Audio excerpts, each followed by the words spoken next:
Yung mga matik, magandang tanghali mga matik. Ngayong oras ay alas 11 na mga matik. Ito high tide siya ngayon mga matik. Yan. Dahil sa high tide mga matik, marami naliligo. Pagka low tide siya mga matik, nandulang banda yung tubig. Yan, sa parang pulo na yun mga matik.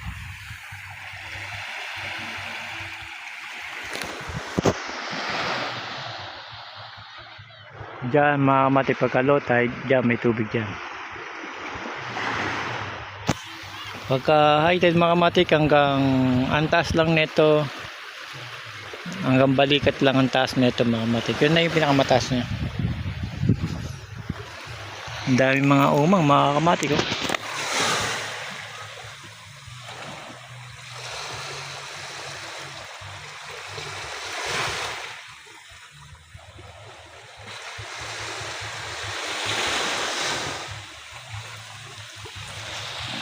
Ayun mga matik, Waisan mga matik. Yan, Waisan yan mga matik.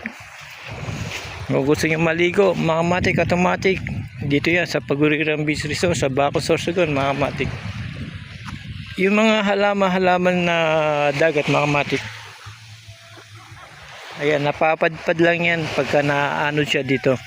Yung nakikita yung mga halaman dagat yan, dito siya napapadpad.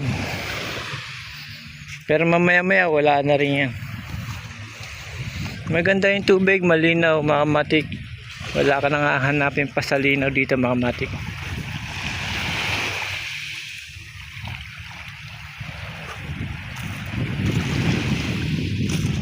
May tumatawid hanggang bewang lang mga matik.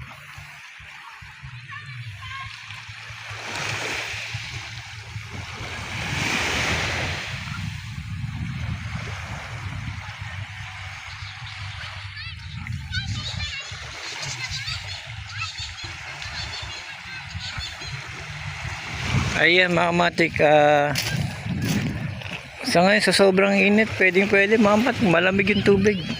Walang ka problema kahit magsawa ka maligo. Kung gusto mo lang mga matik, ayan. Ayan, malakristal yung tubig.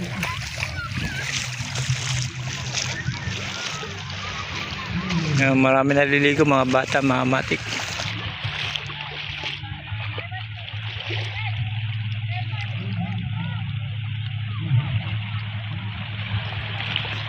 Yung mga matik, pinakita ko lang sa inyo dito sa Paguriran Beach Resort. Masarap magbakasyon dito, mag-swimming. Kaya ano nihintay nyo mga matik, tara na. Kita sana tayo dito. Hanggang dito na mga matik, salamat.